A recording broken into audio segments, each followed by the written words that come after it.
السلام علیکم ورحمۃ اللہ وبرکاتہ۔ بسم اللہ والصلاة والسلام علی رسول اللہ الحمدللہ رب العالمین۔ الحمدللہ بفضل اللہ تعالی ہم النحو الصغیر کے سفر سے سلولی گزر رہے ہیں، آہستہ آہستہ گزر رہے ہیں، اور اس میں ہم اعراب کے موضوع پر پہنچے، اور اعراب کا موضوع آج ہم انشاءاللہ اسماء اور الفعل المضارع کے اعراب کے بارے میں دیکھیں گے کہ وہ کیسے کیا جاتا ہے، اس کے بارے میں عربک سٹینڈرڈ جو طریقہ ہے وہ کیا ہے۔ اور جو اسٹوڈنٹ اس پروسیس کو، اس چیز کو پہلی بار سیکھ رہے ہیں، ان کو پریشان ہونے کی بالکل بھی ضرورت نہیں ہے۔ یہ ٹاپک آج کمپلیٹ ہو جائے گا، اس کے بعد پھر وہی فاعل کیسے ہوتا ہے، مفعول کیسے ہوتا ہے، ہم اسی کے اوپر ہی چلتے رہیں گے، تو گھبرانے کی کوئی اس میں بات نہیں ہے، اور یہ سمجھ آ جائے گا، ایسا کوئی مسئلہ نہیں ہے۔ یقیناً پہلی بار جب ہم کوئی چیز سنتے ہیں تو وہ تھوڑی ڈیفیکلٹ لگتی ہے، تھوڑی مشکل لگتی ہے، تھوڑا محسوس ہوتا ہے کہ یہ ڈیفرنٹ ہے، یہ مختلف ہے، لیکن انشاءاللہ جیسے جیسے آپ آگے بڑھیں گے آپ کو اندازہ ہوگا کہ یہ بھی اپنی جگہ پکڑ لیں گی اور خود اپنی جگہ پر بیٹھ جائیں گے انشاءاللہ۔ یقیناً آج بہت سی چیزیں جو اسپیشل شارٹ کورسز کرتے ہیں عربک لینگویج کے، ان کے لیے کافی ساری چیزیں نئی ہوں گی، تو ان کو برداشت کرنا ہے، سیکھنا ہے، دیکھنا ہے وہ کیسے ہیں۔ تو ابتدا کرتے ہیں بجائے اس کے کہ ہم طوالت کی طرف جائیں۔ الاحکام الاعرابیہ، الاحکام الاعرابیہ جب بھی بات آئے گی تو اس سے مراد وہ اعرابی حالتیں ہیں جن کا ہم تذکرہ کیا کرتے ہیں۔ الرفع، النصب، الجر اور الجزم، جس میں الجر خاص طور پر اسماء کے لیے ہے، اس کا افعال سے کوئی تعلق نہیں ہے، اور الجزم خاص طور پر افعال کے لیے ہے۔ الجر اسماء کے لیے ہے، الجزم افعال کے لیے ہے۔ اگر میں پہلے غلط بتا گیا ہوں تو دوبارہ تصحیح کہ الجر خاص اسماء کے لیے ہے اور الجزم خاص الفعل المضارع کے لیے ہے۔ اسی کو انہوں نے اپنی کتاب میں اس طرح سے لکھا کہ فصل فی الاحکام الاعرابیۃ، الاحکام الاعرابیۃ اربعۃ وہی الرفع والنصب والجر والجزم۔ ترجمہ کرنے کی ضرورت نہیں ہے، آپ کو معلوم ہے، سمجھ آ گیا ہے۔ خط الاعراب، خط الاعراب سے مراد پہلے بھی ہم نے گزشتہ لیکچر میں بھی بات کی، آج پھر دہراتے ہیں۔ خط الاعراب سے مراد ہے کہ وہ ایک لائن کھینچ رہے ہیں کہ جہاں سے اعراب کی ابتدا ہوتی ہے، کچھ چیزیں اس سے پہلے ہیں، کچھ چیزیں اس خط کے بعد ہیں، اس لائن کے بعد ہیں۔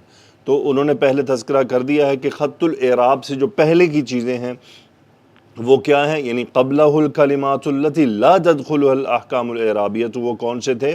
وہ الحروف تھے، الافعال الماضیہ، اور اس کے بعد فعل الامر۔ یہ تین وہ چیزیں ہیں جن پر اعرابی احکامات لاگو نہیں ہوتے۔ البتہ آج کیا ہمیں سکھانے لگے ہیں؟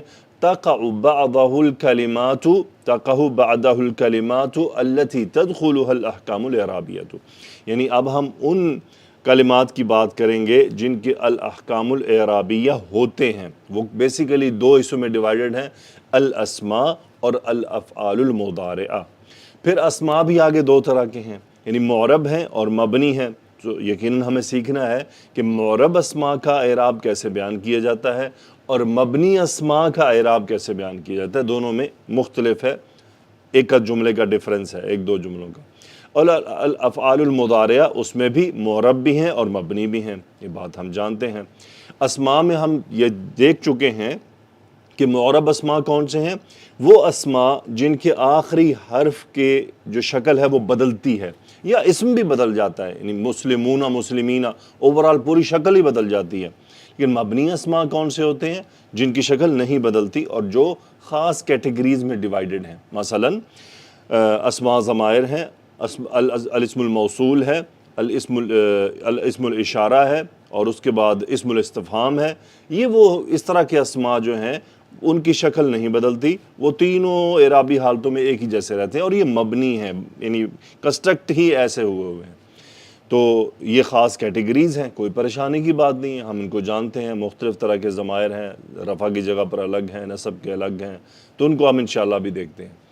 اسی طرح الافعال المضارعہ، اس میں بھی دو صیغے چھوڑ کر، دو صیغے کون سے؟ جمع مؤنث حاضر اور جمع مؤنث غائب، یہ دونوں صیغے جو ہیں یہ مبنی ہیں، باقی پوری گردان فعل مضارع کی معرب ہے۔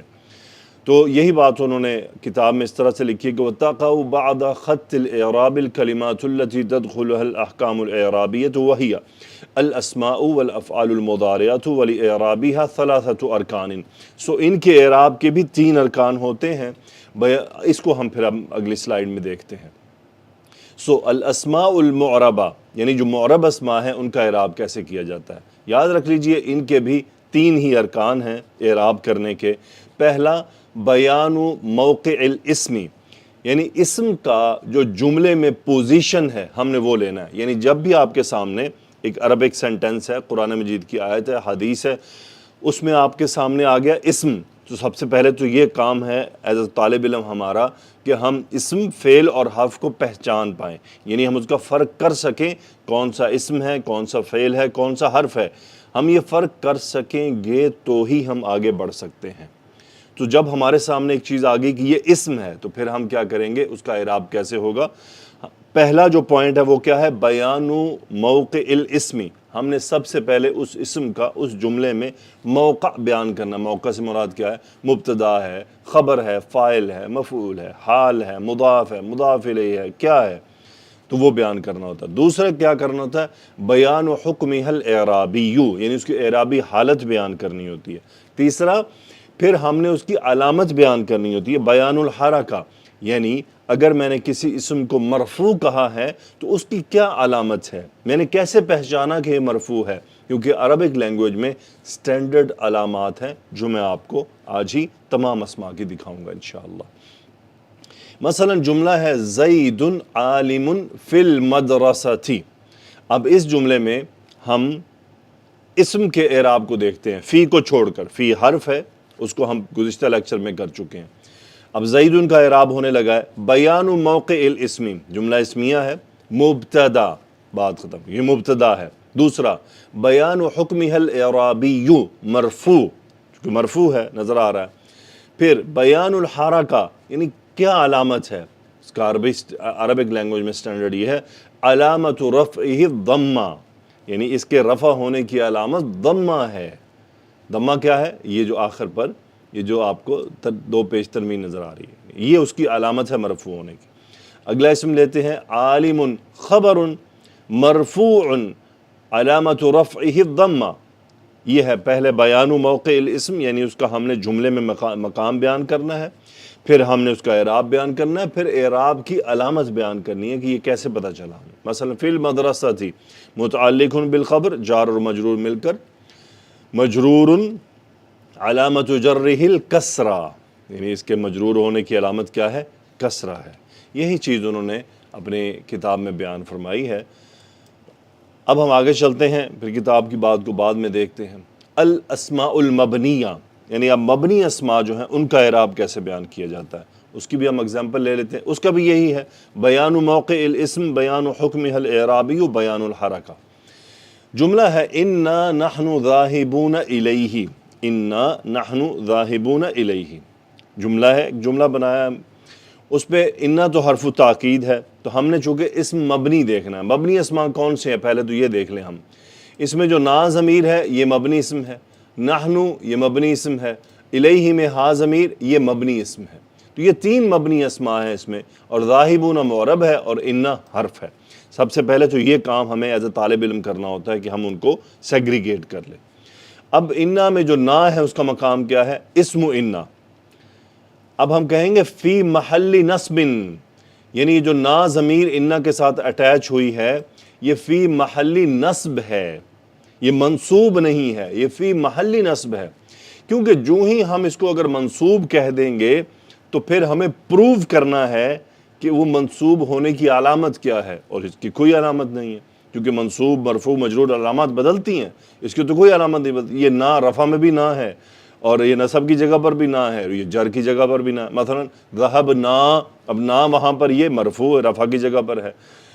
مثلا الینا، اب یہ نا مجرور ہے، جر کی جگہ پر ہے، مضاف مجرور اسم آ رہا ہے۔ کتابنا، اب نا کیا ہے، مضاف الیہ بن رہا ہے، جر کی جگہ پر ہے، تو نا کی تو تینوں ایک ہی جیسی شکلیں، تو مبنی اسم ہے، اس لیے پھر اس کی بناوٹ بیان کی جاتی ہے، مبنی علی السکون۔ سو مبنی اسم کا اعراب فی محل ہوتا ہے اور اس کی علامت کی جگہ اس کی بناوٹ بیان کی جاتی ہے۔ مثلا اگلا ہے نحنو، ضمیر فصل فی محل رفع مبنی علی الضم، اب یہ چونکہ ضم پر اس کی بناوٹ ہے۔ الیہ میں ہا ضمیر متعلق بالخبر فی محل جر مبنی علی الکسرہ، یعنی اس کی بناوٹ کسرہ پر ہے۔ اب ذرا ہم علامات دیکھتے ہیں کہ اسماء کی علامات عربک لینگویج میں ہیں کیا۔ مسلمن، اس کے مرفوع ہونے کی علامت ضمہ ہے۔ مسلمانی مثنی اسم ہے، اس کے مرفوع ہونے کی علامت الف ہے۔ مسلمون، اس کے مرفوع ہونے کی علامت واو ہے۔ مسلمات، اس کے مرفوع ہونے کی علامت ضمہ ہے۔ ابراہیم، غیر منصرف اسم، مرفوع ہونے کی علامت ضمہ ہے۔ اخو کا اسماء خمسہ میں سے، اس کے مرفوع ہونے کی علامت بھی واو ہے۔ یاد رکھ لیجئے گا ایک چھوٹا سا پوائنٹ کہ العلامات الاصلیہ، یعنی جو اوریجنل علامات ہیں عربک لینگویج میں اعراب کی، وہ چار ہیں: رفع کی ضمہ، نصب کی فتحہ، جر کی کسرہ اور سکون کی یعنی جزم کی سکون، یہ چار علامات ہیں۔ اس کے علاوہ اگر کوئی علامت عربک لینگویج میں موجود ہے، جیسے ابھی آپ کے سامنے آئی ہے الف واو، تو یہ کیا ہے؟ یہ فرعی علامات کہلاتی ہیں، لیکن یہ بھی علامات ہے۔ جب بات ہوگی اصلی علامت کی تو وہ وہی ہیں، فتحہ جو بھی اس سے میچ کر جائے وہ اصلی ہوگا، جو میچ نہیں کرے گی وہ پھر فرعی ہوگی۔ یعنی اب مسلمونہ کا جو واو ہے یہ فرعی علامت ہے۔ منصوب، مسلمن، اس کے منصوب ہونے کی علامت فتحہ ہے۔ مسلمینی، اس کے منصوب ہونے کی علامت یا ہے۔ مسلمین، اس کے منصوب ہونے کی علامت یا ہے۔ مسلمات، اس کے منصوب ہونے کی علامت کسرہ ہے۔ اب یہ کسرہ کیا یہاں اصلی علامت ہے؟ نہیں، یہ فرعی علامت ہے۔ کیوں ہم کہہ رہے ہیں فرعی؟ کیونکہ اصلاً فتحہ کی علامت، منصوب کی علامت فتح ہے، یعنی زبر ہے، لیکن یہ تو کسرہ ہے، تو یہ اصلی نہیں فرعی علامت ہے۔ ابراہیم، فتح منصوب ہونے کی علامت۔ اخاکا، الف منصوب ہونے کی علامت۔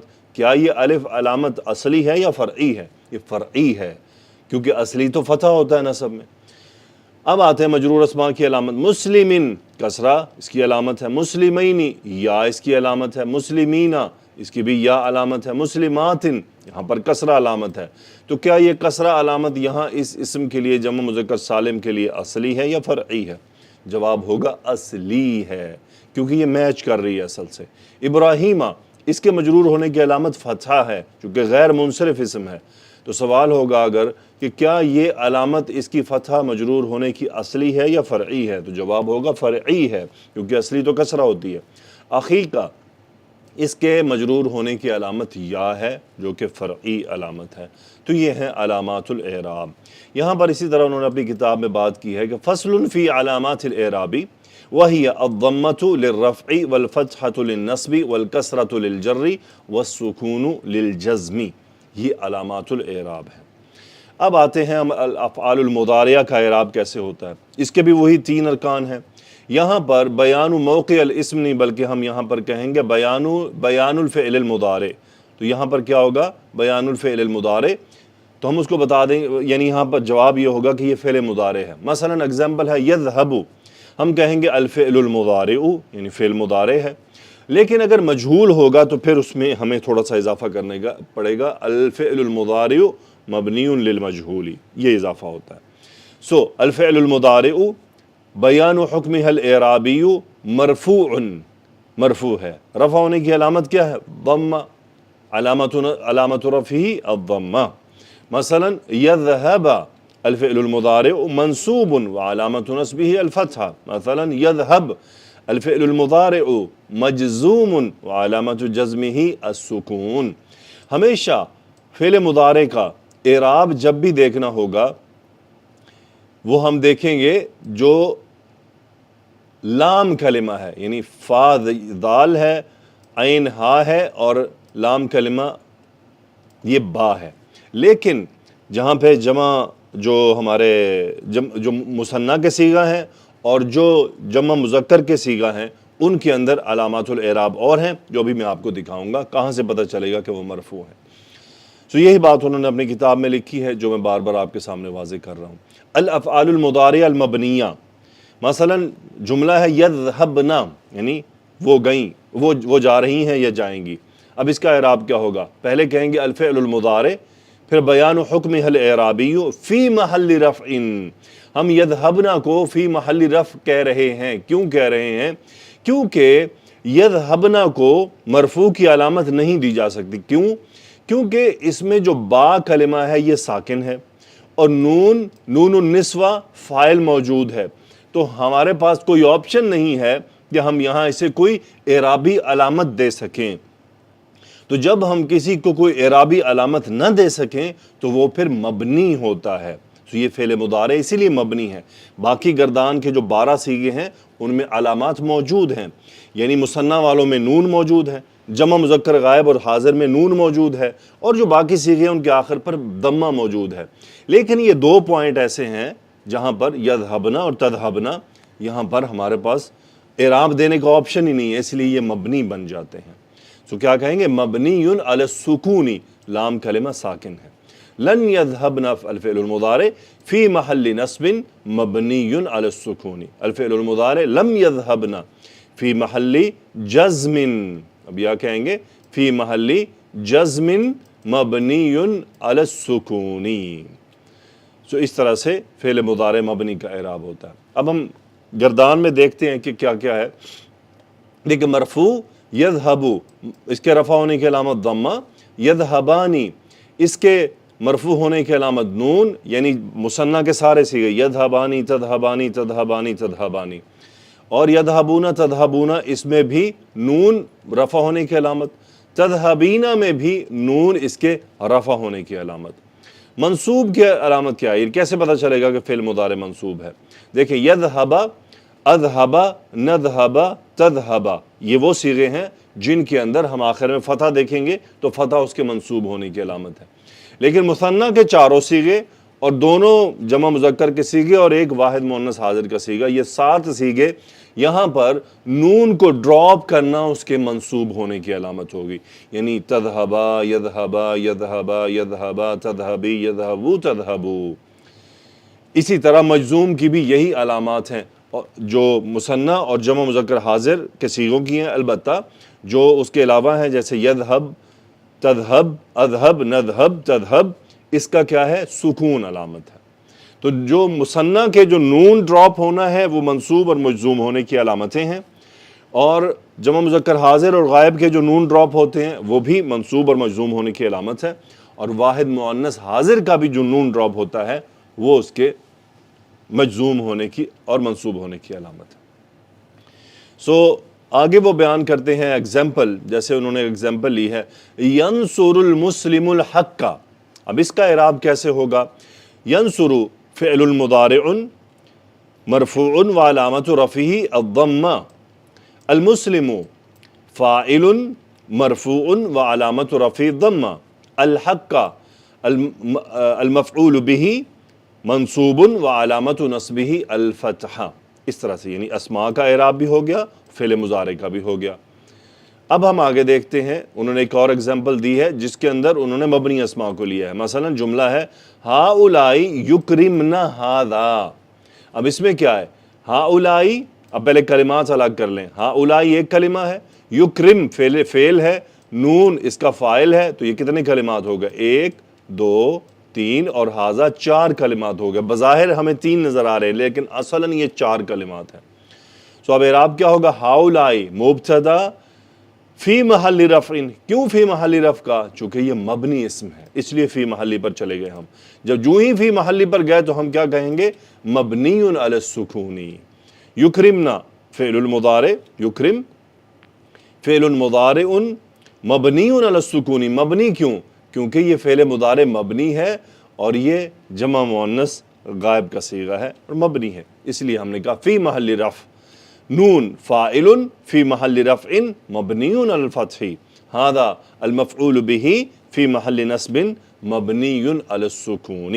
تو یہ پورا جملہ ہی انہوں نے ایسی ایگزامپل لی ہے جس کے اندر تمام مبنی داخل کیے ہیں، چاہے وہ اسم ہے چاہے وہ فعل ہے، تاکہ ہمارے سامنے پتہ چلے کہ مبنی اسم یا مبنی فعل کا اعراب کیسے بیان کیا جاتا ہے.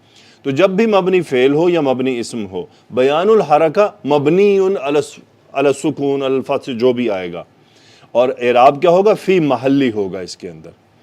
مجھے امید ہے کہ بات کلیئر ہوئی ہوگی۔ اب انہوں نے ایک چند باتیں کی ہیں، علامات مقدرہ، یعنی ابھی تک ہم نے دیکھا کہ علامات ظاہرہ ہیں، کہ جیسے فعل مضارع کی ضمہ علامت ہے، واو علامت ہے، معرب اسم کی علامات ہیں، جمع مؤنث کی علامات ہیں، جمع مذکر سالم کی علامت ہے۔ لیکن کچھ عربک گرامر میں ایسے پوائنٹس ہوتے ہیں جہاں پر علامت ظاہر نہیں ہوتی، مقدر کی جاتی ہے۔ وہ کون کون سے ہیں؟ یہی بات انہوں نے اپنی کتاب میں اس طرح سے کی ہے، فصل فی علامات الاعرابی۔ وہ کیا کہہ رہے ہیں؟ وہی الضمہ للرفع والفتحہ للنصب والکسرۃ للجر والسکون للجزم۔ یہ 4 علامات ہیں۔ پھر کہتے ہیں والاصل ان تکون ظاہرۃ، اصل بات یہ ہے کہ علامات ظاہراً ہونی چاہیے، وقد تکون مقدرۃ مستورۃ فی 5 مواضع۔ وہ کہہ رہے ہیں کہ کبھی کبھی وہ مقدرہ اور مستورہ ہوتی ہیں، یعنی ہم اندازہ لگاتے ہیں اور وہ چھپی ہوئی ہوتی ہیں، اور وہ ہیں 5 مقامات پر عربک لینگویج میں۔ وہ کیا کیا ہیں؟ الاسم المضاف الی یا المتکلم، یعنی جب کسی اسم کا مضاف الی یا متکلم ہو جائے، مثلا صدیقی، اب میں یہ صدیقی ہے اس میں اس کے ساتھ لگا دوں ان صدیقی، تو اب آپ دیکھیں گے کہ یہ صدیق یہاں پر اب نسب بن گیا ہے، لیکن علامت فتح نہیں آئی ہے، چونکہ ہم یا متکلم کی وجہ سے فتح لا ہی نہیں سکتے ہیں، تو یہاں پر ہم علامات مقدرہ کہیں گے۔ ہم کیا کہیں گے؟ صدیق اسم ان مضاف منصوب وعلامت نصبہ الفتحہ المقدرہ۔ کوئی سوال کرے جی کیوں مقدرہ ہے، اس سے جواب ملے گا یا متکلم کی وجہ سے وہ ملحق ہوئی ہے اس کے ساتھ۔ الاسم المقصور، یعنی ایسا اسم جو مقصور ہو، جیسے الفتح، موسیٰ، عیسیٰ، یہ اسماء کیا ہیں؟ مقصورہ ہیں۔ تو مقصورہ اسماء کا اعراب ظاہر نہیں ہو سکتا۔ مثلا جملہ اگر میں کہوں ذهب الفتح، اب فتح فاعل ہے، تو یہاں کیا کہیں گے ہم؟ مرفوع وعلامت رفعہ الضمۃ المقدرہ، کیونکہ ہمیں پتا ہے کہ اسم جو ہے وہ رفع حالت میں ضمہ لیتا ہے۔ میں کہوں ضربت الفتح، یعنی میں نے لڑکے کو مارا، اب یہاں پر فتح منصوب ہو گیا، نصب ہونے کی علامت الفتحۃ المقدرہ۔ میں کہوں مررت بالفتح، میں لڑکے کے پاس سے گزرا، اب الفتح مجرور ہو گیا، لیکن جر ہونے کی علامت یہاں پر کسرہ مقدرہ ہے۔ یہ مبنی اسماء نہیں ہیں۔ بعض اسٹوڈنٹس کو یہ غلط فہمی ہو جاتی ہے کہ موسیٰ، عیسیٰ وغیرہ یہ مبنی اسماء ہیں۔ یہ مبنی اسماء نہیں ہیں، یہ معرب ہیں، لیکن ان کے اعراب کو ظاہر کرنے میں رکاوٹ آخر میں یا ہے، اور وہ یا اصلا الف ہے، یہ رکاوٹ ہے، تو یعنی رکاوٹ موجود ہے۔ پھر ہے الاسم المنقوص ادا نسبہ نحو القاضی، یعنی القاضی اگر رفع کی حالت میں آئے گا، یعنی ضرب قاضی، قاضی نے مارا۔ اگر میں کہوں ضربت القاضیہ، سو اسم منقوص کیا ہوتا ہے؟ جس کے آخر میں یا آ جائے، وہ ناقص ہوتا ہے، منقوص ہوتا ہے۔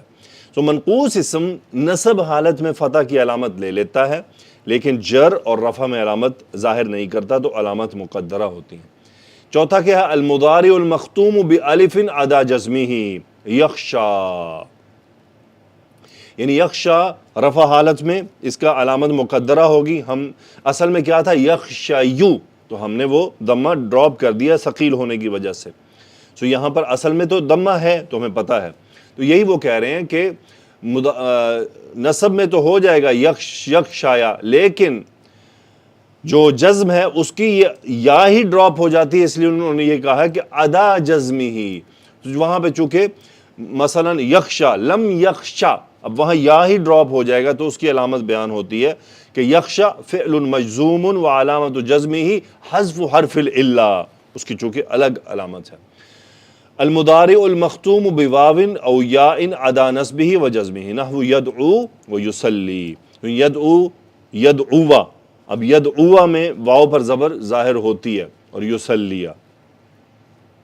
اور جزم میں کیا ہوتا ہے؟ کہ جزم میں ہم اس کو ڈراپ کر لیتے ہیں، اس کا جو آخری حرف ہے، حرف علت ڈراپ ہو جاتا ہے، وہ اس کے مجزوم ہونے کی علامت ہوتی ہے۔ پھر کہتے ہیں کہ علامات الفرعیہ والاصل ان تکون اصلیۃ کما سبق، یعنی اصلاً تو علامات اصلیہ ہونی چاہیے جیسا کہ گزر چکا ہے۔ پھر وہ کہتے ہیں وقت تکون فرعیۃ، کبھی کبھی فرعی بھی ہوتی ہیں، اور وہ ہوتی ہیں 7 مقامات پر، یعنی 7 مقامات عربک میں ایسے ہیں جہاں پر علامت فرعی ہوتی ہے، جو میں آپ کو دکھا چکا ہوں، وہی اب آپ کے سامنے کتابی شکل میں آ رہا ہے۔ وہ کیا کہہ رہے ہیں؟ خمسۃ من الاسماء، 5 اسماء کی ہیں اور 2 فعل مضارع کی ہیں۔ الاسماء الخمسۃ وہی ابوک و اخوک و حموک و فوک و ذو علم فترفع بالواوی، یعنی اسماء خمسہ جب رفع ہوتے ہیں تو رفع ہونے کی علامت واو ہے۔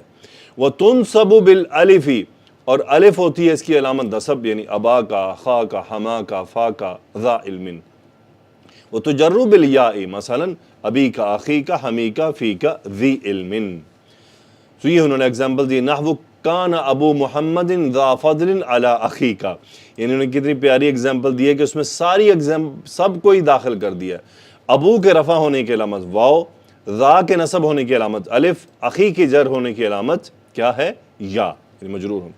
والمثنى فيرفع بالالف ويجر وينصب بالياء، نحو کان الخطان متقاطعین فی نقطتین، یعنی جملے میں انہوں نے ساری اگزامپل دے دی۔ خطان کے رفع ہونے کی علامت الف، متقاطعین کے نصب ہونے کی علامت یا، اور نقطتین کے جر ہونے کی، مجرور ہونے کی علامت بھی یا ہے۔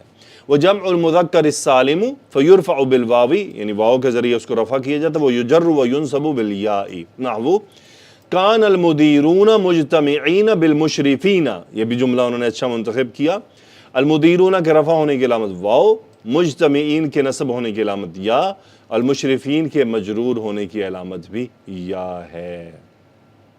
وجمع المؤنث السالم فیرفع بالضمہ ویجر وینصب بالکسرہ، یعنی جر اور نصب کسرہ سے ہوتا ہے، نحو کانت المعلمات قدوات للطالبات، المعلمات مرفوع وعلامت رفع الضمہ، قدوات منصوب وعلامت نصبہ الکسرہ، طالبات مجرور وعلامت جرہ الکسرہ۔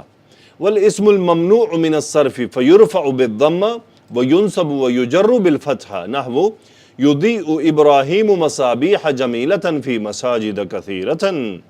یضیء یہ فعل مضارع ہو گیا، ابراہیم مرفوع وعلامت رفع الضمہ، مصابیح منصوب وعلامت نصبہ الفتحہ، مساجد مجرور وعلامت جرہ الفتحہ۔ کیوں فتحہ؟ لأنہ ممنوع من الصرف۔ والافعال الخمسہ فترفع بثبوت النون وتجزم وتنصب بحذفها، نحو العمال یعملون، یعملون کے مرفوع ہونے کی علامت نون، ثبوت النون، ولم یحملوا، ولن یحملوا، یحملوا کے مجزوم ہونے کی علامت حذف النون، یحملوا کے منصوب ہونے کی علامت حذف النون۔ والمضارع المعتل الآخر فيرفع بالضمة المقدرة وينصب بالفتحة المقدرة على الألف وبالفتحة الظاهرة على الياء والواو ويجزم بحذف حرف الإلا، نحو محمد لم يخشى۔ اب یخشا کے مجزوم ہونے کی علامت کیا ہے؟ حذف حرف الإلا۔ ولم يدعو، يدعو کے مجزوم ہونے کی علامت کیا ہے؟ حذف حرف الإلا۔ ولم يصلي، یصلی کے مجزوم ہونے کی علامت کیا؟ حذف حرف العلہ، چونکہ ساکن ہوا تو ڈراپ ہو گیا۔ یہی بات انہوں نے کی ہے کہ رفع ہوتے ہوئے ان کی علامات مقدرہ ہوتی ہیں، اور مجزوم میں جو علت والے ہیں وہ ڈراپ ہو جاتے ہیں، یہ ان کی علامات ہوتی ہیں۔ اب یہ آپ کے سامنے ایک چھوٹی سی مشق ہے، مثلا انا ارسلنا نوحا الی قومہ ان انذر قومک من قبل ان یاتیہم عذاب علیم۔ اس کو دیکھتے ہیں کیا ہے؟ دیکھیں انا 2 کا مجزوم ہے، انا اور نا۔ سو انا حرف التاکید مبنی علی الفتح لا محل له من الاعراب، نا اسم انا فی محل نصب، سوری یہاں پہ غلط ہو گیا، فی محل نصب مبنی علی السکون، ارسل فعل ماض مبنی علی الفتح لا محل له من الاعراب، نا فاعل فی محل رفع مبنی علی السکون، نوحا مفعول به منصوب وعلامت نصبه الفتحہ، الى حرف جر مبنی علی السکون لا محل له من الاعراب۔ تو اس طرح سے اعراب کیا جاتا ہے۔ اس پیج پر غور کیجئے گا، اسی طرح سے باقی آیت کی کوشش کیجئے گا، اگر آپ کر پائیں تو اللہ آپ کے لیے آسانی کرے۔ تو الحمدللہ آج ہم نے احکام الاعرابیہ کو دیکھا، اعراب الاسماء دیکھا، اعراب الفعل مضارع دیکھا، اور چھوٹی سی مشق آپ کے ساتھ شیئر کی۔